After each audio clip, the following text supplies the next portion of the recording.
Yes, thank you, Anwar and Tad, for inviting me to be a part of the project. It was too bad I couldn't make it last year, so now you're going to get that talk, plus some extra. That's why you have 50 slides. Yeah. The first 30 are the last year's talk, and 20 are what was done. So no, there are a lot of proofs and technical details, so I can just hop over those. But let's see now. It's good that Dirk started with estimation, because estimation is what we're interested in here, and we're interested in estimating a remote process, which is then measured, sampled, and the samples are communicated over a channel, and that channel is fading. And we want to have our processing, most of our processing, at the receiving end. This is work mostly done by my PhD student Reza over the last 2 years or so, and the reason why I'm taking also last year's talk into this, so you'll get sort of basics, and the newer results are, well, can't say trivial, but extensions to that work, so it'll help you to see what's behind. So we'll start with just giving you the setup of the problem, and then start with something simple. We have first a scalar source and a scalar channel. So keep it simple and stupid, and see what happens. And then look at vector channels and scalar sources. And then there's some other work where we go for vector channels and vector sources, and you can go on forever for higher dimensions. In general, we're thinking about sensor networks which are measuring things, processes, phenomena which might be dynamic, and still we want to have some simple processing at the measuring end, and we can afford to have the more complex processing at the fusion center. In this particular case, we're motivated by real-time processing, so we were actually working with people who want to do real-time control and wireless control in particular. And some of the discussions we had with our collaborators indicated that sometimes they want to have really low latency from the measurement to having the observation at the controller end. So if you have a controller and the measurement point separated physically, you need to have a real-time communication link in between. And we concentrate on the estimation part of the problem, not really touching the control. So here's our model now. What we start with is by having a relatively simple source. We have a Gauss-Markov source, which is simple but general, and it can model quite a lot of things. And then we have a Gauss-Markov source here. We might do some pre-filtering, but we essentially transmit our samples through the channel. We might be using waveforms, but in principle we just model this as a discrete time system, but with a continuous valued transmission. So whatever we sample, we just send as an analog value. Now,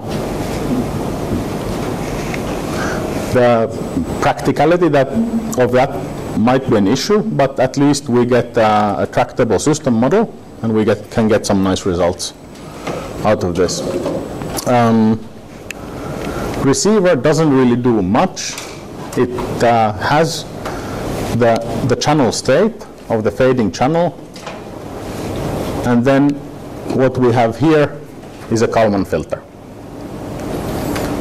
And what we're really interested in is how good is the estimate here. because everything else is known and classical. The Kalman filter is an optimal estimator, but the thing that is not known is really how does the fading channel affect the estimation accuracy.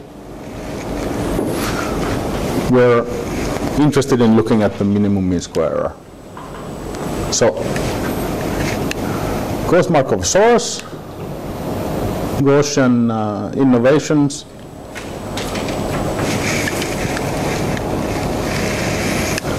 transmit over the fading channel. Channel is here, and this is our observation. Now, if you think about what's the difference between this and your basic Gauss-Markov model, is that we're cheating, because typically what you have in the Gauss-Markov model is that you observe and you have an observation channel and you have an observation noise. We don't have this available at the sensors. We don't have observation noise, but our observation noise is the channel noise.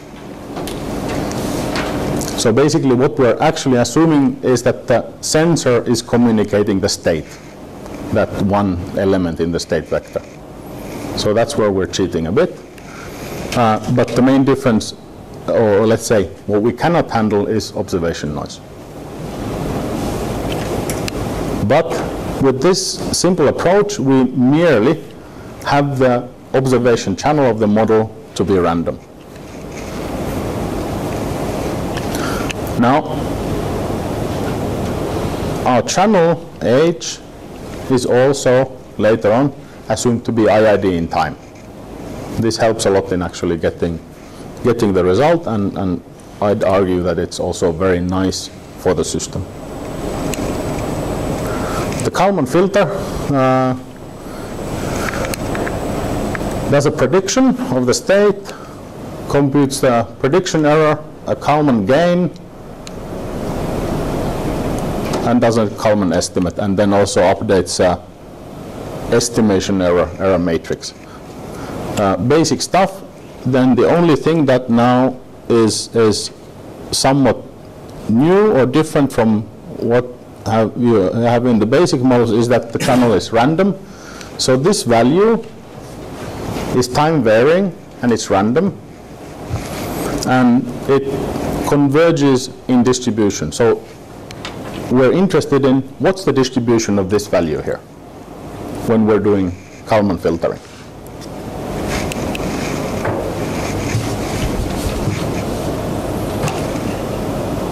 Yeah, there's some prior work on bounds. Bounds expected value of this was done by Day and Evans at some point.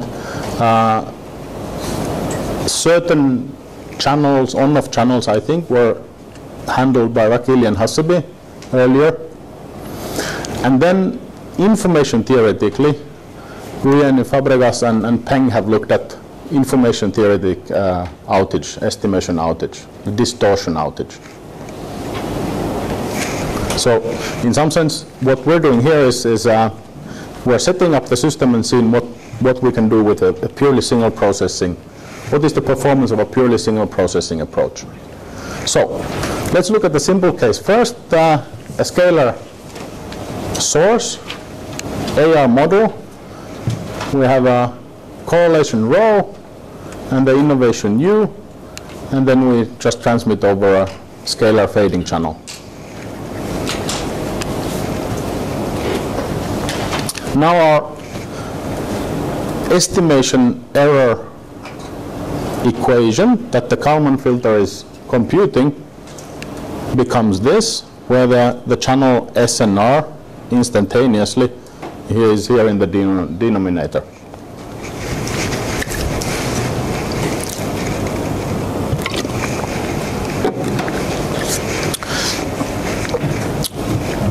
And we see that we can basically get something by a brute force approach, seeing what happens with this value each step in the filtering equation. Now, we are interested in the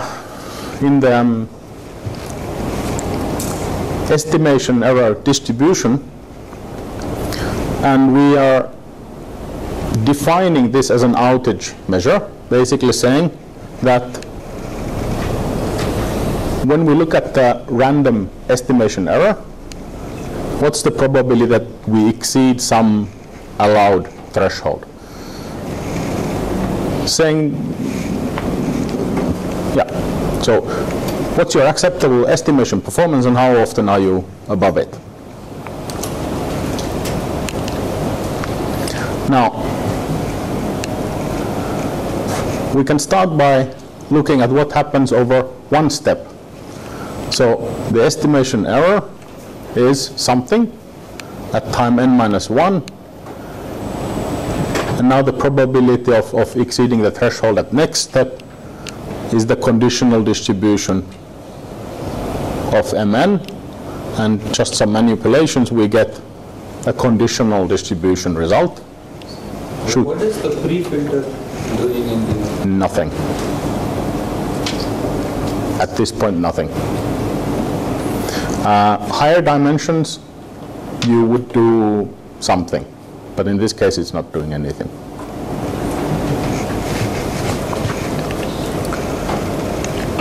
So now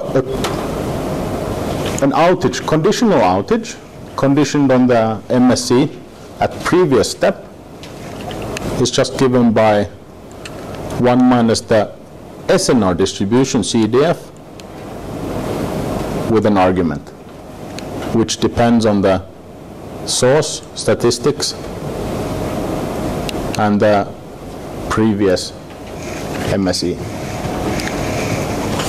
And then you can integrate over this, and here the fact that the channel is IID is allowing us to do this one-step integration and get is like a convergence result of a Markov chain. So saying that, for instance, thinking that if you run this over a long period of time, the mean square error distribution converges to some steady state distribution. And then at that time, then this recursion holds. And if you can solve the equation, this one here, you'll get the MMSE distribution. Now, at this point, it looks like something that we might be able to solve at some time, in some way.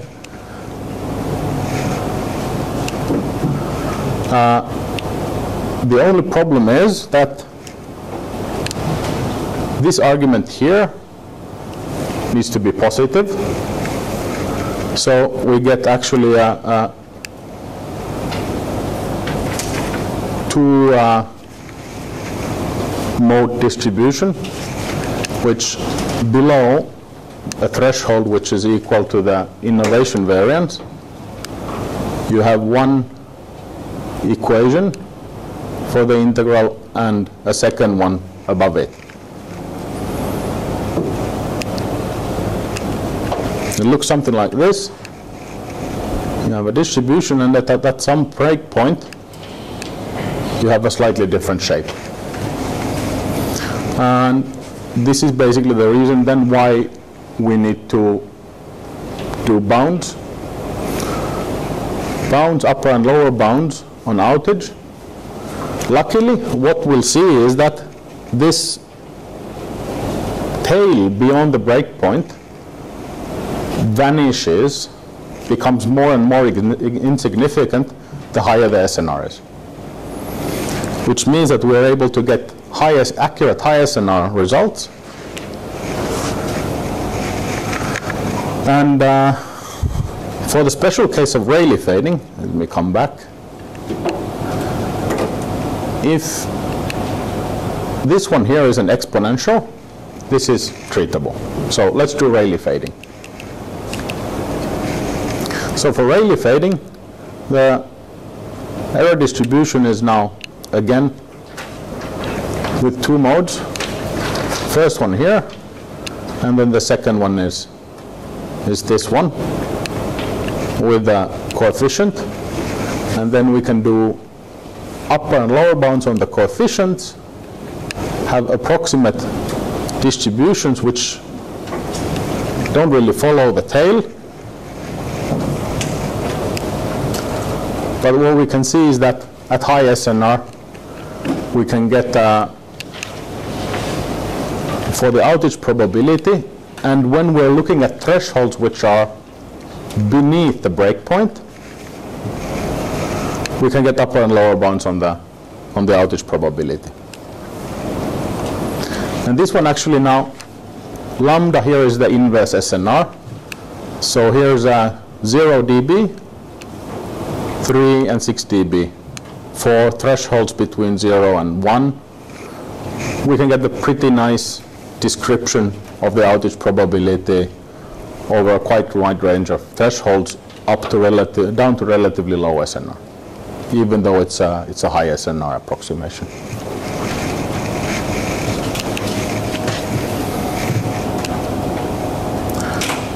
So just for high SNR, well, if you're a communication person and you have an high SNR characterization of your outage, what you do then, you look at what's the slope. So just to make sure I'm following this.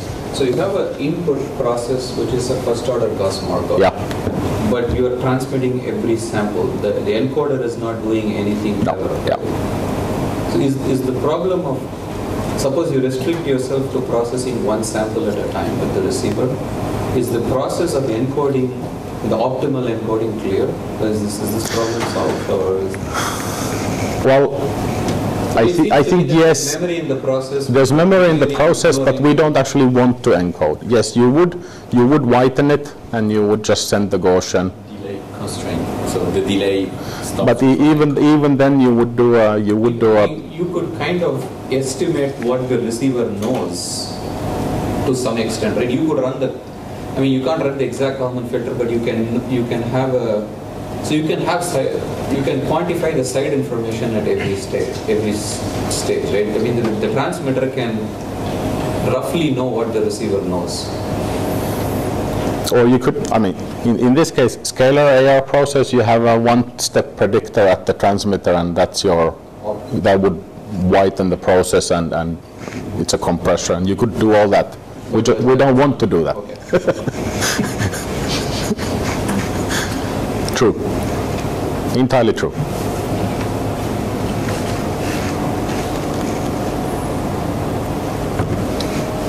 So that might be a pre-filter you would put into your model.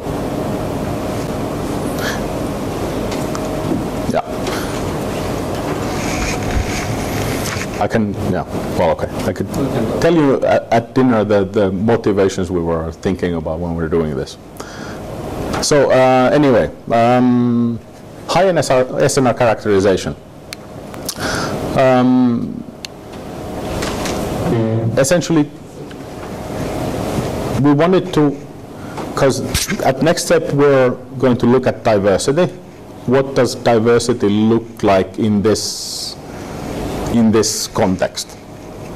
So if we have an outage expression, outage characterization, then obviously we can look at, where is it now? Look at, just think about what happens at high SNR, and here is our lambda, which is the inverse SNR, which means that our outage goes down with the inverse of the SNR with a coefficient in front.